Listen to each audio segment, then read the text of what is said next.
Thank you very much for your time today, Lord Heseltine. You've been talking about the direction the party's going in, and what you think might need to change. Of course, the party's always been evolving, but do you think the current rate of change is faster than it's been previously? Well, I think it's been very interesting the last few days. You've had William Hague, Theresa May, David Gorky, all coming up with their suggestions, and I've added some of mine today.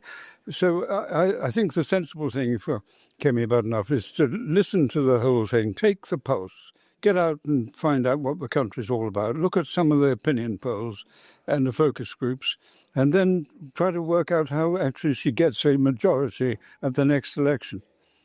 What do you think is the narrative for the Tories at the next election? What's the pitch that we're giving to voters? Well, the first pitch will be time for change. It always is. And that will be helped because this government will, I have no doubt, run the economy into serious trouble. So, but you need to have a positive side to the time for change and a vision. And I haven't the slightest doubt that the Tory leadership of the post-war world indicates clearly that that can only be on the basis of a much closer relationship with Europe.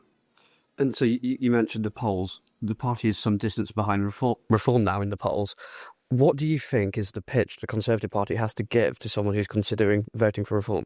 Well, I think you've got to recognise that the party is now very aged. You just look at the age profile. And so it's quite obvious that Conservatives have got to appeal to a much wider constituency. And I've listed the sort of things I think they've got to do. There's now a majority of people who think it was a mistake to leave Europe. There's no doubt that particularly among the young, global warming is a serious problem. The war in the Ukraine has revealed weaknesses in our defence strategy. And then there's the general influence. Doesn't Britain matter in the world? These are the sort of issues I think that we've got to be talking about, but not just in airy-fairy ways, but with positive suggestions and policies. One final question, Lord Heseltine. You've obviously made your intervention today.